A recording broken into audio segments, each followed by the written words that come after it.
Hello beauties, welcome back to the vlog. This week we are talking about tending one's garden.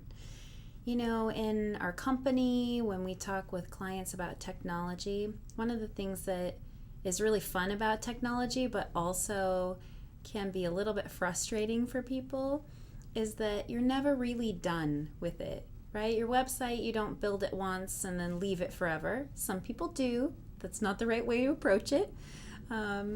But it's something that you have to take care of, that you have to look at and tend.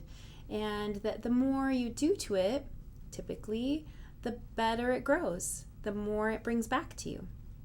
So it's something that's been on my mind. This weekend we had a few hours of sunshine and I was in my own garden and moving things around, and I was struck by the soil. It got me thinking about all of the different things that make up the soil, and that we have to start with something solid and good, you know? We were showing our kids the ant farm that was in the soil. If you do not live in Oregon, this may not be a thing for you, but this time of year, ants find us. They do. They're in our homes, and it's just part of being here. But just looking at what the soil is, and it's rich because it's an ecosystem of a lot of different things, right? I add things to it, I take things out of it, I rotate it. I don't plant the same plants every year in the same places. We're actually moving our garden a little bit this year by our house so it gets more sun because we realized it needed that. This is very true with how we can approach our businesses or our community or other types of relationships. We have to tend our garden. Take a look at what's growing well and what isn't. As a business owner, I have to look at all the aspects of our company and say, okay, well, what's really performing and why?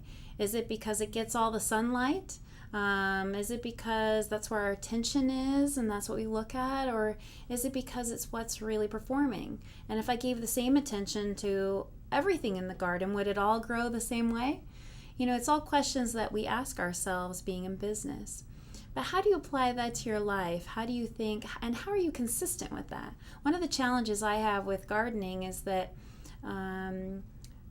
giving the time to all of the plants every day or every week is challenging for me with my schedule and my life. It's something that's fun now because we have the kids to do this with, and so it becomes a family activity, but it's not something that I'm really good at doing consistently.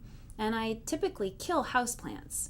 So this is something that I look at and go, okay, what do I need to notice there? What should I learn about myself? But there are some things that you can do to add to your life, both in work and community and in relationships, that will help you look to see and evaluate, am I tending my garden well? Am I doing the things I need to do to make sure that everything's growing? And if there's some things that don't belong anymore, am I okay with saying, maybe I just cannot grow, fill in the blank, right? So that's what we're going to be talking about this week, is tending our garden, digital garden if you work in a company like mine, or in your relationships and in your community. I'll see you tomorrow.